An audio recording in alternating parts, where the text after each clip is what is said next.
Vamos lá? Hoje a gente vai falar um pouquinho sobre higiene, saúde e segurança do trabalho, sobre proteção e combate a incêndio. Essa é uma parte, na verdade, um curso normalmente que os bombeiros fornecem, mas a gente vai ter uma noçãozinha sobre isso. Se você tem um interesse maior, você pode fazer um curso com os bombeiros, que normalmente pode variar entre 8, 20 ou 40 horas, dependendo do seu interesse ou do interesse da empresa na qual você trabalha, tá? Então, eu vou falar um pouquinho sobre algumas noções básicas, medidas preventivas e métodos de extinção. Então, a gente tem que pensar primeiro, o que é o fogo, né? É uma reação química que se processa em alta velocidade com liberação de energia sob a forma de luz e calor. Então, ele normalmente inicia com o processo endotérmico, passando no exotérmico através da reação em cadeia. Então, o incêndio já é o fogo fora de controle, que pode causar danos à vida ou ao patrimônio, ok? Para que a gente tenha esse fogo, a gente precisa de 3 componentes, que é o combustível, o oxigênio e o calor, tá? O combustível é aquilo que vai ser queimado, o oxigênio é o comburente e o calor é o agente ígneo, é aquilo que vai iniciar todo o processo, tá? Então, o fogo, ele tem início e irá durar se houver suprimento contínuo de um combustível, de calor ou de um componente. Então, na verdade, a gente precisa desses 3 componentes. Existe uma outra definição também, que é chamada de tetraedro do fogo, que além do comburente, que é o oxigênio, o combustível, o calor, existe a chamada reação em cadeia, tá? Então, o calor de ignição necessário para se iniciar o fogo, na prática é dado por uma fonte de calor, como a faísca, né, o fósforo, um raio, qualquer coisa desse tipo. Então, a reação em cadeia, ela torna a queima autossustentável. Então, você forneceu, mas você tirou. Então, você encosta ali o fósforo, por exemplo, você acende ali o fósforo ali e tira. Aquilo vai continuar queimando. Então, isso é uma reação em cadeia, porque se tornou autossustentável. Porque tem o comburente, calor e combustível. Então, combustível é todo material que queima. Então, você tem que pensar desse jeito. Queimou é combustível. Então, pode ser sólido, líquido, gasoso, sendo que os sólidos líquidos se transformam primeiramente em gás, pelo calor, e depois inflamam. Os sólidos, a gente tem madeira, papel, tecido, algodão, as folhas, né? Que é madeira, na verdade, né? Ali, assim, as pessoas, tudo aquilo que vai queimar sólido, mas que seja palpável, ok? A gente tem os líquidos, que são voláteis, que são os que desprendem gases inflamáveis à temperatura ambiente. Então, a gente tem álcool, éter, benzila, a gasolina. Então, tudo isso é um líquido volátil. E a gente tem os não voláteis, que desprendem gases inflamáveis a temperaturas maiores. Então, por exemplo, óleo, graxa. Então, são não voláteis. E a gente tem os gasosos, que a gente tem butano, propano, etano e assim vai. Então, os comburentes, né? A gente viu os combustíveis, agora os comburentes. É o oxigênio, é o elemento ativador do fogo, que se combina com vapores inflamáveis dos combustíveis, dando vida às chamas e possibilitando a expansão do fogo. A gente, se for pensar no ambiente, né, no ar, a gente tem 21% de oxigênio, tem 78% de nitrogênio e 1% de outros gases. E tem o calor, que é a fonte de energia. É o elemento que dá início ao fogo. É ele que faz o fogo se propagar. Pode ser uma faísca, uma chama, até um superaquecimento de uma máquina, né? E aparelhos energizados. E a gente tem a chamada reação em cadeia, que é quando os combustíveis, após iniciarem a combustão, geram ainda mais calor. E esse calor vai se propagando, que pode ser por condução, por convecção. Então, a gente tem todas essas questões, ok? Esse calor provocará o desprendimento de mais gases ou vapores combustíveis, desenvolvendo uma transformação em cadeia ou uma reação em cadeia. Então, se a gente olhar aqui no desenho, a gente tem chama aqui não tem chama e aqui tem. O que acontece? É como se esse material aqui precisasse de uma temperatura maior para pegar fogo, mas esse de cá não. Então, essa chama aquece esse local, então esse local está quente e ele começa a aquecer esse local. Só que esse aqui inflama, né? Ele tem um ponto de ignição menor do que o do meio. Então, aqui pega fogo e aqui não. Isso pode acontecer. A mesma coisa quando às vezes você tem um prédio também, e nesse prédio você tem um andar que pega fogo, o andar de cima não pega, mas o segundo, terceiro para cima começa a pegar fogo. Então você tem essa reação também, tá? Então ele pode se propagar pelo contato de chamas com outros combustíveis, através do deslocamento de partículas incandescentes e pela ação do calor, tá? Então, a gente tem 4 classes de incêndios, que os incêndios eles são classificados de acordo com características de seus combustíveis. Somente com o conhecimento da natureza do material, tá, que está sendo queimado, que pode-se descobrir o melhor método para a extinção rápida e segura desse incêndio. Então, por exemplo, a gente tem a classe A, B, C e D. A classe A é madeira, papel, algodão.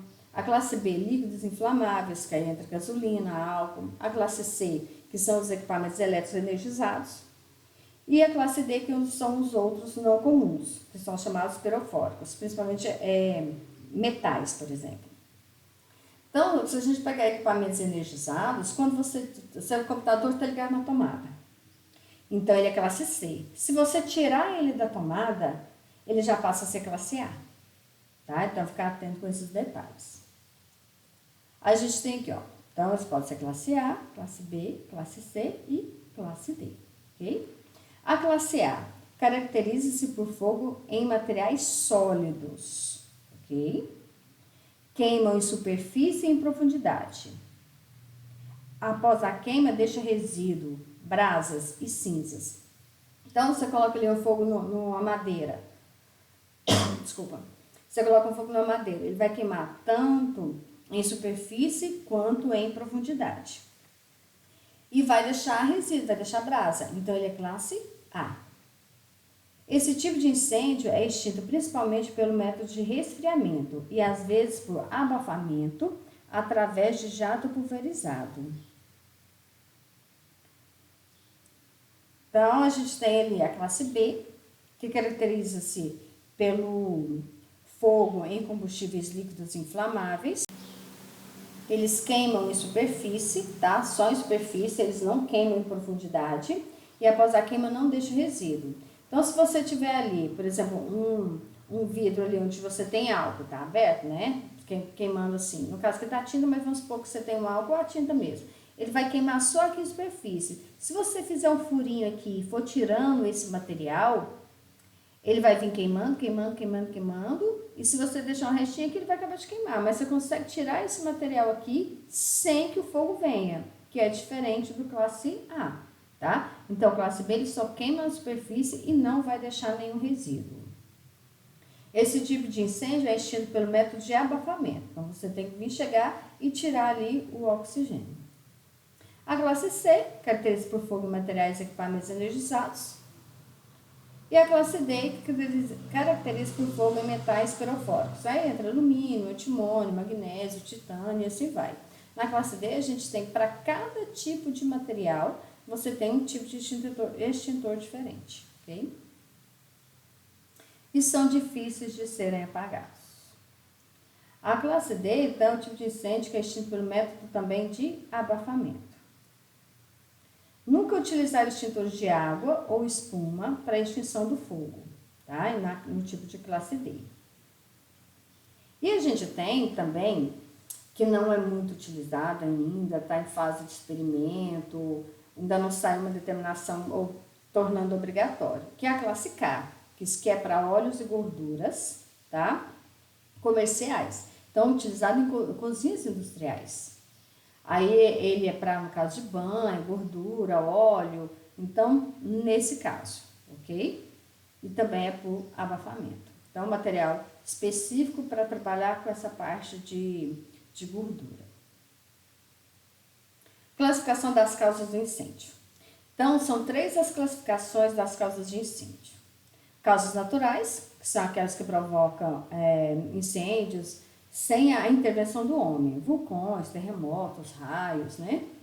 Tem as causas acidentais, que é a eletricidade, uma chama exposta, e tem as causas criminosas, que são incêndios propositais ou criminosos, que são inúmeros e variáveis, né? Pode ser por inveja, por vingança, para receber um seguro, ou porque a pessoa é louca mesmo, né? Então, algumas medidas preventivas.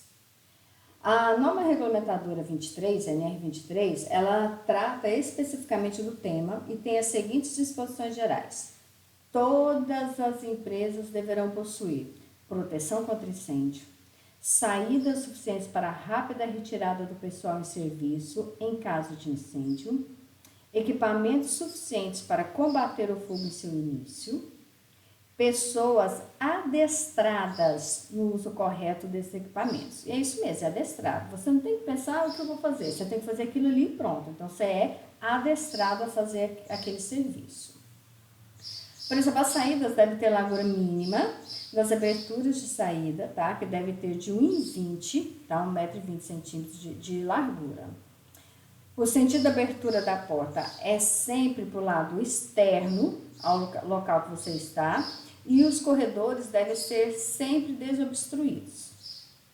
As aberturas e saídas também, em vias de passagem, devem ser claramente sinalizadas por meio de placas ou sinais luminosos, indicando qual que é a direção correta da saída. Então, tem que ter a plaquinha luminosa, não tem energia, não tem luz, a plaquinha tem que estar em destaque, indicando qual que é a saída de emergência. A gente tem as portas corta-fogo, tá? Então, elas suportam uma temperatura maior. E se você tá vendo que tem uma fumaça passando por debaixo da porta, ou alguma frestazinha, você nunca põe a palma da mão. Você põe a parte das costas da mão para poder ir aproximando devagarzinho, para poder sentir se está quente ou não, tá? Então, seria uma forma mais correta de você verificar. Por quê? Porque a palma da mão, ela é mais grossa, ela é mais resistente. Então, você demora mais a sentir a temperatura. A parte das costas da mão é mais delicada, mais sensível. Então, você sente com muito mais facilidade a questão do calor. E deve ocorrer um treinamento em toda e qualquer empresa que faz uma simulação sobre um incêndio. Então, toca lá um alarme de incêndio e é uma simulação.